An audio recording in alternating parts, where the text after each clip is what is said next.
lebih indah bagiku daripada mengungkapkannya. Menantimu dalam doa lebih bermakna daripada menjelaskannya.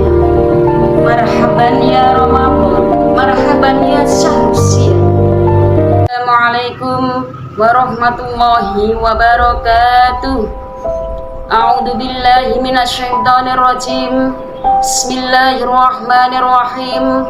Allahumma sholli ala sayyidina Muhammad kama huwa 'indak daqat khilati adrikni ya Rasulullah. Qala rabbi israh li sadri wa yassir li amri wahlul 'uqdatam min lisani yafqahu qawli. Amma ba'du. Yang saya muliakan para alim, para ulama, yang saya hormati sahabat Fatayat dan hadirin sekalian yang berbahagia.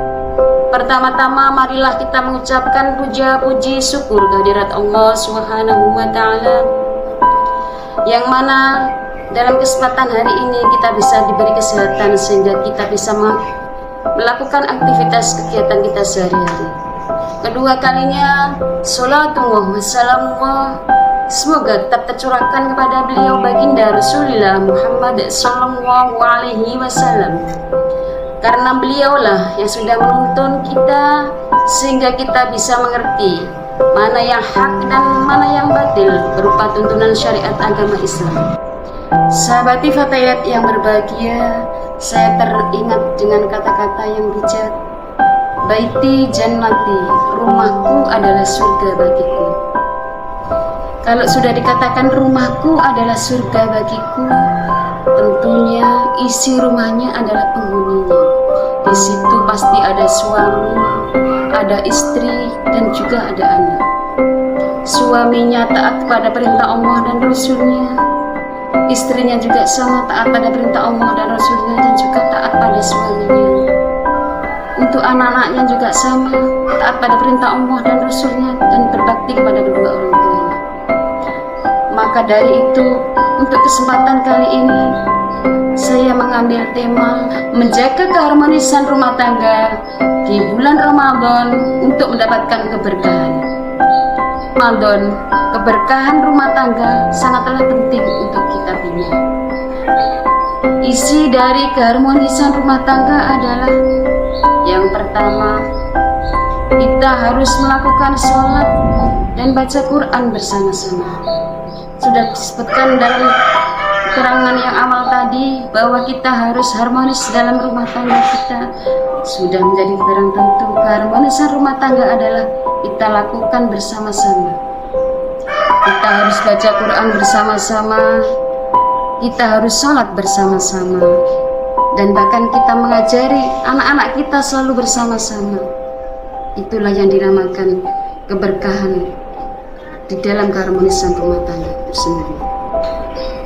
Untuk mencapai keharmonisan rumah tangga, kita perlu hal yang kedua, yaitu menyiapkan makanan bersama.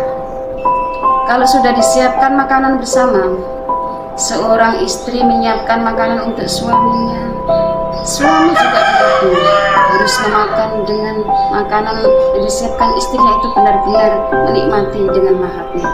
Misalkan kok masakan istrinya kurang enak bagi suaminya, suami tetap merasa makanan itu enak. Misalkan contoh ya, ini makanan yang dimasak istrinya kok kasihin atau masih pedas gimana, tapi suaminya memakan itu dengan lahapnya, tidak merasakan ada rasa-rasa yang kurang enak. Itu yang sangat penting bagi keluarganya, dinamakan keluarga yang harmonis. Sebagai seorang istri, barang tentu kita harus memberi support pada suami kita, kita harus memberi semangat kepada suami kita. Hal yang ketiga adalah kita saling memberi semangat kepada suami kita. Misalkan contoh, suami kita ada masalah di pekerjaannya, kita harus memberi semangat, menyemangati. Janganlah kamu galau atau bagaimana. Jadi suami itu ada kesemangatan karena dia dibangun oleh istrinya, diberi semangat oleh istrinya. Contoh ini ya, misalkan suami kita mengerjakan tugas kok kita diam saja, itu saya kira kurang pantas bagi seorang istri yang dinamakan warga yang harmonis. Kita harus memberi semangat oleh suami itu. Contohnya adalah membantu pekerjaan suami, meringankan pekerjaan suami. Contohnya misalkan kalau mencuci itu kan semestinya tugasnya seorang suami, tapi kita sebagai seorang istri membantu. Bukan kok kita mengalihkan pekerjaan suami, bukan, kita membantu tugas. Kita masak bersama bisa, kita mencuci bersama bisa, kita nyapu membersihkan rumah bersama juga bisa. Itulah yang dinamakan keluarga yang harmonis, keluarga yang sakinah mawaddah warahmah. Sahabati fatayat yang berbahagia, untuk mencapai keluarga yang harmonis, kita harus mengingat 4 hal yang terakhir, yaitu mengungkapkan kasih sayang dan dukungan. Kita harus mengungkapkan kasih sayang kita pada suami kita. Contohnya kita memanggil suami kita dengan sebutan yang sayang.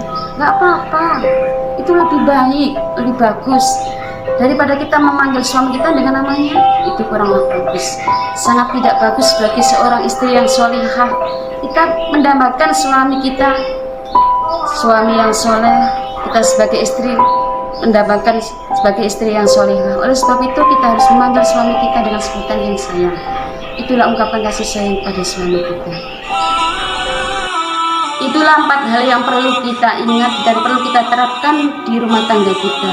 Kalau kita ingin mencapai rumah tangga yang sakinah mawaddah warahmah dan rumah tangga yang harmonis, kita harus menerapkan 4 hal tadi.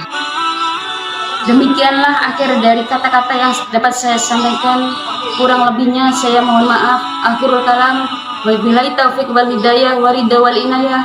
Wassalamualaikum warahmatullahi wabarakatuh.